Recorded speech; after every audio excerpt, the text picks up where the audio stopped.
welcome to the Frail Blaze. Today's story. In this village, December is the scariest month of the year. Tonight, I have a wonderful opportunity to share some local folklore with the world. These old stories are often unsettling, of course, but they sometimes hide a lesson that folk would do well not to forget. Unfortunately, those like my mother, who don't know English and has never used a computer, are often the only ones to still remember. She's sitting down in front of a tall red candle now, which means the tale is about to begin. I will type and translate as she speaks, and I can't imagine a better environment for this dark winter fable.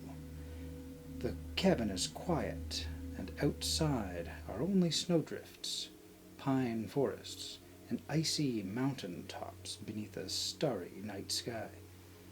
And so, without further ado, The Outsider's Tale. Hundreds of years ago, this village was a very different place than it is today. Each person had their place in it. There were butchers, bakers, candlestick makers, blacksmiths, grocers, coopers, and carpenters. Folk supported each other because they depended on each other. They understood, like the spider understands, that if one strand of the web fails, the dinner escapes.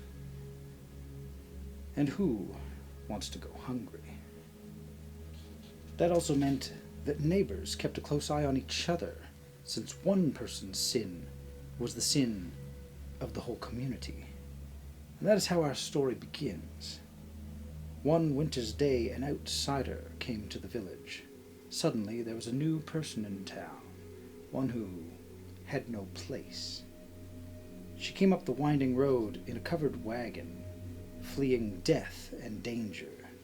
She needed help, but folk are suspicious of outsiders. She had to find a way to support herself until summer, when the snow would melt, and she could cross the mountain pass. She tried playing music in the local tavern, but the barkeep turned her out. He was sorry, he said, but the wives in town didn't like the way their husbands looked at this outsider. She tried working the looms and storehouses, but the outsider's hands were delicate, and she did not know the language of the village. She couldn't share in their gossip, which made her a threat. They turned her out as well. Snow piled up on her cold-covered wagon. The outsider took on the most disagreeable jobs in order to survive. She mucked stables, swept streets, and cleaned houses for next to nothing. But it still wasn't enough to provide food and warmth for the winter. She resorted to meaner things: fortune-telling, potion-selling, card scams. And each night the men of the village snuck over to the covered wagon with a pitiful handful of coins. They brushed their steps out of the snow with a pine branch to protect their reputations.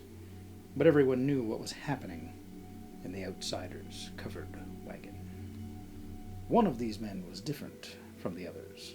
He was the butcher, and he brought gifts of food and fuel instead of coins.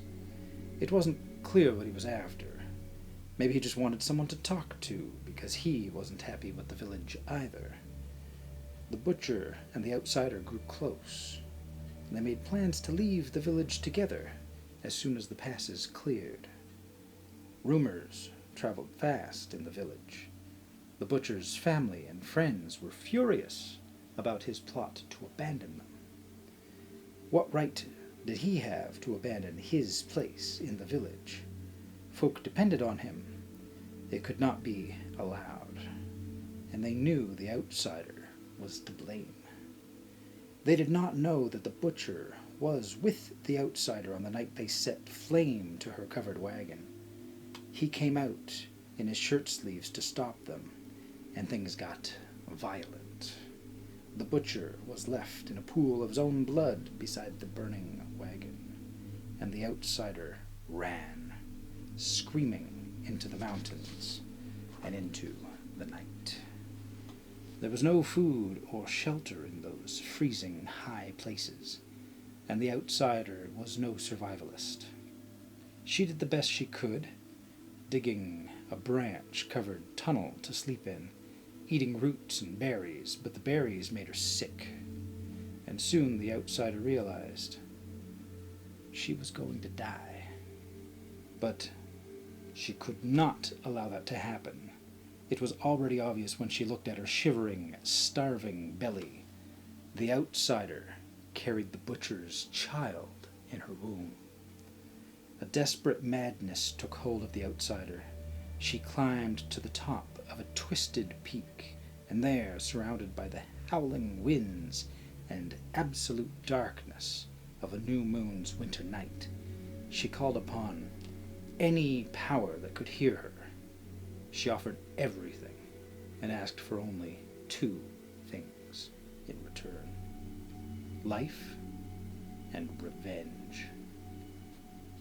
Well, something out there must have been listening, because she was granted both.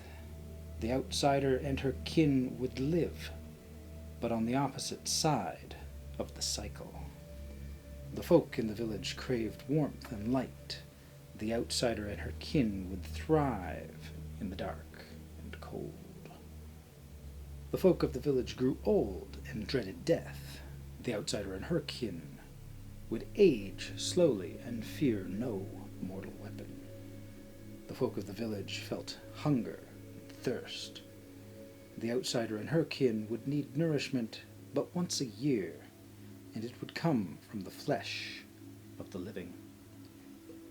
And so it was, and is. When the winter nights are longest, the outsider and her kin come down from the frozen peaks to hunt. It is always a mystery who their prey will be. It might be a foolish, misbehaving child who didn't heed his mother's warning to come inside at dark. Cold hands that grab his neck from behind are the last thing he ever feels. It might be a stubborn farmer out fixing his fence by the dark tree line. A scream, fingernails dragging in the frosty dirt, and he's gone, swallowed up by the shadows under the trees as though he'd never even been born. Or it might be someone special who the outsiders have stalked in the night for many moons. The folk of this village aren't always eaten when they're caught. That would be too messy. Some are dragged away by the outsiders for breeding purposes, to create more of their own kind. Others are just used for sport.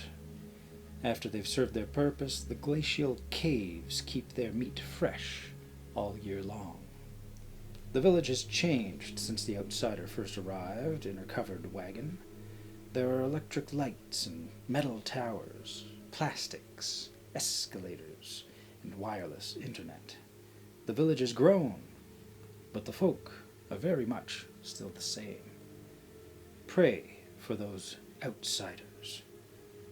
And so, every year, when the days grow shorter and the nights are cold, the people of this village stay indoors after sunset. Folk lock their doors, shutter their windows, and light a tall red candle in remembrance of their sin.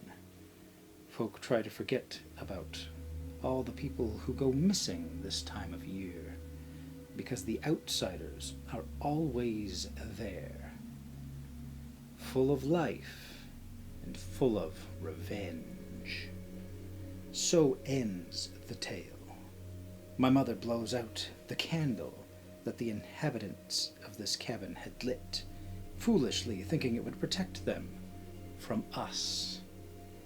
We have feasted well, but we must go now. It is nearly dawn. Perhaps I'll have another story to tell when we come down again to feed next year. I enjoyed that tale. It appears I have the wrong color of candle if I'm to be protected. But let me know what you thought of that story in the comments beneath.